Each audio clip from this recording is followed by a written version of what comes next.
Bonjour, ravi de vous accueillir dans cette nouvelle vidéo, dans ce cadre magnifique, pour vous parler de la plus grande source d'épuisement. Ce sera aussi l'occasion de parler de notre signature électromagnétique que nous avons tous, avec lequel nous nous promenons dans la vie. Et puis on va parler aussi de lâcher prise et de déshypnose. Voilà les cloches. Alors, à la fin de la vidéo, je vous parlerai des accompagnements aussi que je propose cet été, en France et au Maroc, et puis également en ligne pendant 40 jours. C'est assez original, donc ça j'en parle à la fin de la vidéo. Alors la plus grande source d'épuisement, qu'est-ce que c'est? Si on y réfléchit, on pourrait dire d'abord dans un premier temps, si on est classique, l'épuisement, la source de l'épuisement, c'est l'extérieur en fait. C'est le monde, c'est les autres, c'est le travail, c'est la politique, c'est tout ce qui se passe à l'extérieur, ça m'épuise.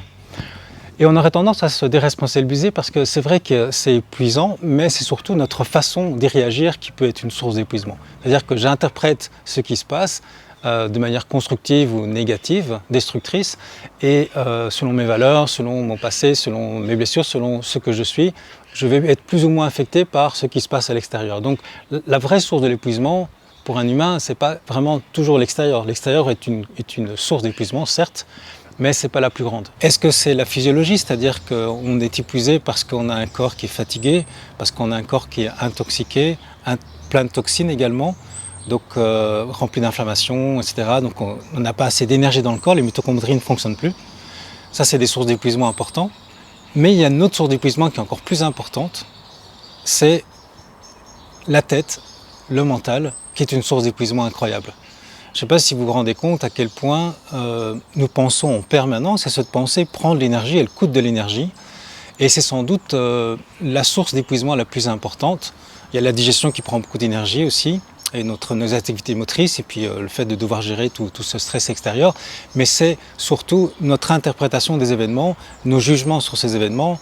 En fait, c'est toute nos ruminations et notre activité mentale permanente qui nous épuise en fait littéralement.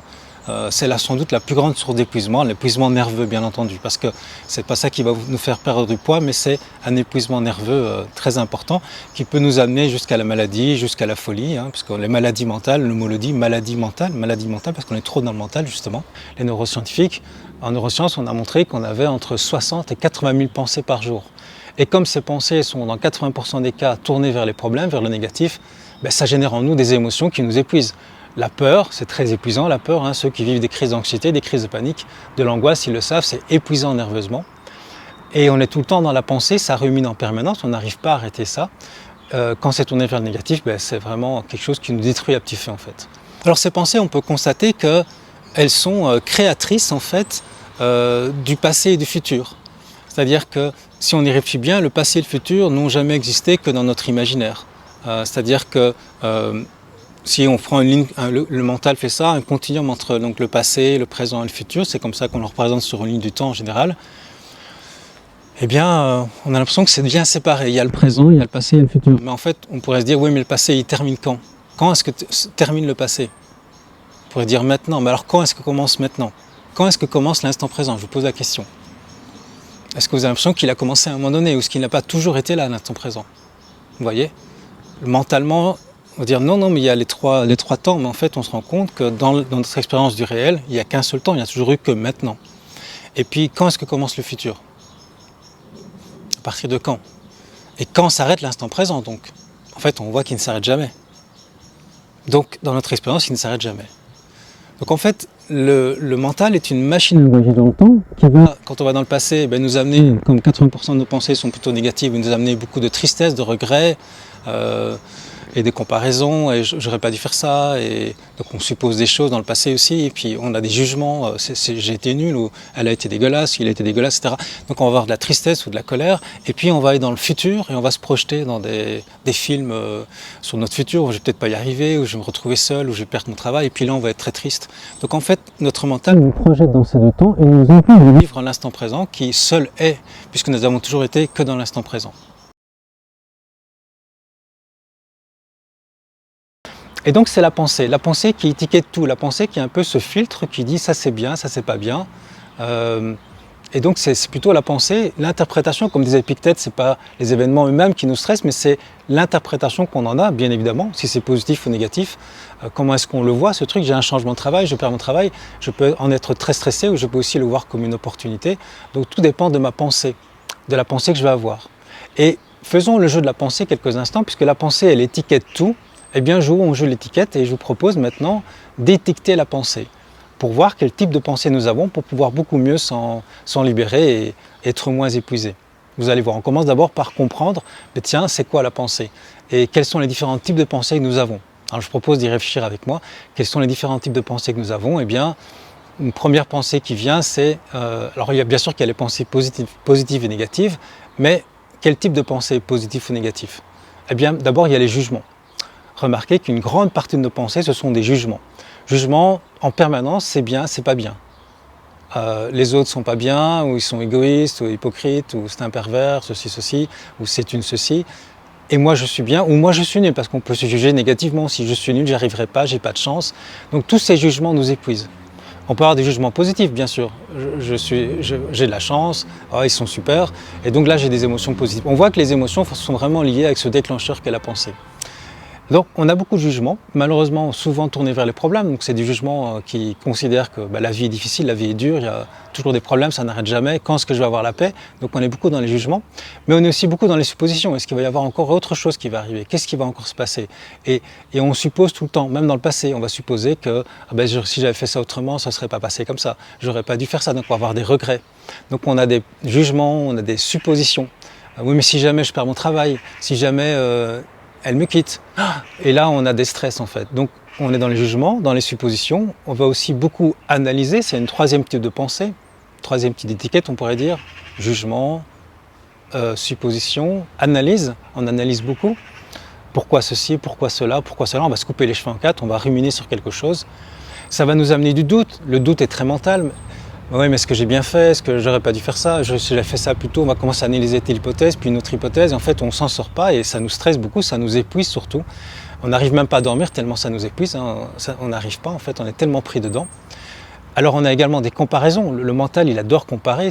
On se compare, et évidemment, vous vous en doutez, on se compare toujours avec ceux qui ont plus que nous. Plus de chance, plus d'argent, plus de beauté, plus de ceci, Et ce serait intéressant qu'on se compare avec ceux qui ont moins que nous, parce qu'on se sentirait mieux. Parfois, on le fait, hein, une pensée plus positive. Mais comme 80% de nos pensées sont tournées plutôt vers les problèmes, parce que la pensée est là pour nous protéger, donc on est en mode survie, on est toujours dans les suppositions négatives, les doutes, les projections aussi, les suppositions très très négatives, les comparaisons. Et donc, jugement, analyse, comparaison, doute, supposition, tout ça nous épuise en fait, en permanence. Une autre caractéristique de la pensée qui nous épuise, c'est qu'elle est automatisée, elle est automatique. Remarquez que vous ne contrôlez pas grand-chose de vos pensées, et peut-être même pas grand-chose du tout en fait, parce que ça pense tout seul. Vous voulez vous arrêter de penser, vous voulez aller dormir, vous ne voulez plus penser à ça, et ça n'arrête pas. Donc on est en quelque sorte pris dans une prison mentale. C'est là qu'on peut dire qu'il y a le mental conscient et le mental inconscient en quelque sorte. Si on fait une pyramide, on peut dire qu'il y a l'esprit conscient, 5%, puis l'esprit inconscient, 95%, l'esprit en fait, le mental plutôt, qui fait que ce sont des pensées qui sont automatisées, qui sont intégrées en nous chimiquement, c'est devenu des croyances, on s'est identifié à ça, on est dans des certitudes, il y a des blessures aussi qu'on porte comme notre histoire. Et donc tout ça, c'est des pensées inconscientes qui font qu'on va réagir à un environnement. Et tout ça va générer une signature électromagnétique qui est la conséquence électromagnétique de cet état de pensée. Parce que ces pensées, en grande partie négatives, vont générer des émotions qui vont être destructrices. Et tout ça, ça se mesure électromagnétiquement, on pourrait dire. On a ce qu'on appelle les électroencéphalogrammes qui mesurent l'activité électrique du cerveau. Et on voit l'activité du mental en fait. Et on met des capteurs sur la tête, on a l'impression au début que l'activité mentale se passe dans la tête, mais en fait on s'est rendu compte avec la découverte du magnétoencéphalogramme qu'en fait l'activité n'est pas simplement localisée dans la tête, elle est autour de nous. En fait c'est comme si on avait une sorte de champ électromagnétique autour de nous, parce que les émotions et les pensées ça génère un champ électromagnétique très puissant. Une émotion de tristesse, quand quelqu'un est triste ou quelqu'un est en colère ou quelqu'un a peur, on le sent dans l'environnement. Et c'est quelque chose qui se ressent, et donc on porte tous autour de nous une sorte de couche de signature électromagnétique, on ne pourrait pas dire autrement mieux le terme, et toute cette signature électromagnétique, eh bien, tout ce champ électromagnétique, il a des conséquences, puisque tout vibre dans l'univers, nos pensées, nos émotions, et ça, par la loi de la résonance qu'on connaît en musique et qu'on connaît au niveau scientifique, c'est que ça va attirer ce qui vibre à la même fréquence que nous. C'est pour ça qu'on va parfois se trouver bloqué dans une situation où on se dit mais j'arrête pas de rencontrer le même genre de personnes, les mêmes genres de problèmes, les mêmes genres de soucis, ça n'arrête jamais, parce qu'en fait, cette signature électromagnétique, elle génère ce type d'événements, de personnes qu'on rencontre par la loi de la résonance, par la loi de la sympathie, on pourrait dire, la sympathie au niveau énergétique. Et donc on voit ici l'importance d'avoir une signature électromagnétique qui est beaucoup plus, qui va plus vibrer la paix, le calme, l'harmonie, l'enthousiasme. Et donc c'est quelque chose qui peut se faire par se lâcher prise avec notre mental, se décrispation, parce qu'on est très crispé avec notre mental, se décrispation et se rendre compte qu'en fait le mental ne nous aide pas beaucoup dans la vie finalement. C'est quelque chose qui nous amène énormément de soucis par ses jugements, par ses comparaisons, ce qu'on a dit tout à l'heure. Et on va se rendre compte qu'en fait la plupart des événements les plus beaux événements de notre vie, c'est des événements où on ne pensait pas en plus. Quand on est dans la jouissance de l'instant présent avec quelqu'un ou dans la nature ou avec des enfants, enfin peu importe, on est dans un sport, on est tellement bien dans l'instant présent, il n'y a pas de pensée parce qu'on ne pense pas dans l'instant présent. C'est soit le passé, soit le futur avec le mental, mais dans l'instant présent, il n'y a pas la pensée. Et là, on est merveilleusement bien. Et puis c'est là que viennent des élans du cœur, on fait des choix, on prend des décisions qui ne sont pas réfléchies. C'est après qu'on dit, je ne sais pas pourquoi, ça m'est venu. Il y a la vie qui s'est présentée comme ça, il y a la décision s'est faite. Et donc ça ne vient pas du mental. On pourrait dire qu'il y a deux mentals en quelque sorte. Il y a le mental fonctionnel qui est utile pour la vie de tous les jours, pour fonctionner, ça il faut le garder, on en a besoin, c'est un mode de communication et pour pouvoir s'adapter dans ce monde humain, ce monde matériel. Et puis il y a la pensée psychologique qui elle par contre eh bien, peut, on le voit, nous détruire par tous ces types de pensées qui vont générer beaucoup de stress en fait. Alors je vous invite, pour arriver à sortir de cet épuisement, c'est aussi la fin de la souffrance, c'est de prendre du recul avec ses pensées, se lâcher prise avec notre mental, qui est une machine en roue libre en quelque sorte, et ne plus s'identifier à ça. Et donc je vous invite à observer vos pensées, comme on l'a fait au début de la vidéo, c'est observer, tiens, pendant 10 minutes, vous pouvez faire ça, je propose souvent ça en accompagnement, c'est, mais tiens, pendant 10 minutes, je vais observer mes pensées. Je vous invite à faire cet exercice. Est-ce que c'est plutôt des jugements? Est-ce que c'est plutôt des suppositions, des comparaisons, des analyses, des suppositions? Observez ce qui vient.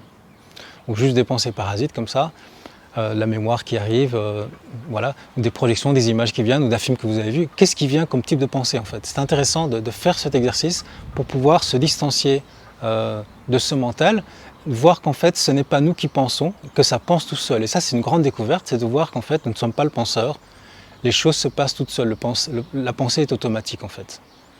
Et donc si on n'est pas ce qui pense puisque ça pense tout seul, c'est qu'il y a bien quelque chose qui regarde ça. Il y a une sorte on est témoin de ça. Mais ce témoin, est-ce que c'est une personne ou est-ce que c'est pas plutôt une conscience qui observe le mental qui est automatique. Et lorsqu'on arrive à revenir à notre vraie nature qui est cette conscience, eh bien, on ne rentre plus dans le mental qui va nous hypnotiser négativement, qui va nous faire voir des films, des peurs, qui va nous générer de la tristesse si on est dans les regrets, etc. On va juste voir que ce que nous sommes est purement présent, on n'a jamais été que dans le présent, et est très calme. Et donc là, on va générer une signature électromagnétique qui va être beaucoup plus apaisée, justement, parce qu'il n'y a plus tout ce mental réactif qui génère beaucoup de souffrance. Donc la fin de la souffrance, c'est la compréhension que nous ne sommes pas ce personnage mental qui s'est construit, nous ne sommes pas ce penseur, nous sommes juste la conscience qui est cette présence qui est là et qui accueille la vie en fait, qui accueille la vie. Alors je vous invite, c'est une invitation à lâcher prise et si vous voulez aller plus loin, mais vous pouvez avec moi, je propose en fait un accompagnement de 40 jours, c'est assez original, c'est du 1er juin au 10 juillet, ce sera en ligne à distance, mais on se verra tous les 3-4 jours et je vous donnerai chaque fois des pratiques pendant 40 jours pour aller dans ce chemin non duel, de se rendre compte qu'en fait on n'est pas ce mental qui fragmente tout et qui crée la dualité tout le temps et la division, qui est tout le temps dans la résistance à l'instant présent, que nous sommes beaucoup plus que ça, ce que nous sommes est profondément en paix. Et puis si vous voulez aller plus loin sur ce chemin de la conscience, j'organise au Maroc un séminaire au mois d'octobre et aussi un séminaire sur le lâcher-prise et la déshypnose au mois de juillet en France, près de Toulouse, dans la campagne, dans la Haute-Garonne, dans une magnifique ferme rénovée. C'est très très beau. Donc ça va être 6 jours, c'est du 17 au 23 juillet. En présentiel donc avec moi, si ça vous intéresse, je vous mets tous les liens en dessous de la vidéo. Voilà, peut-être qu'on se verra à l'un de ces événements, ou en tout cas je vous invite à effectuer ce lâcher-prise et cette observation de votre propre mental pour voir que vous n'êtes pas le penseur. Ça pense tout seul, ce que nous sommes ne pense pas.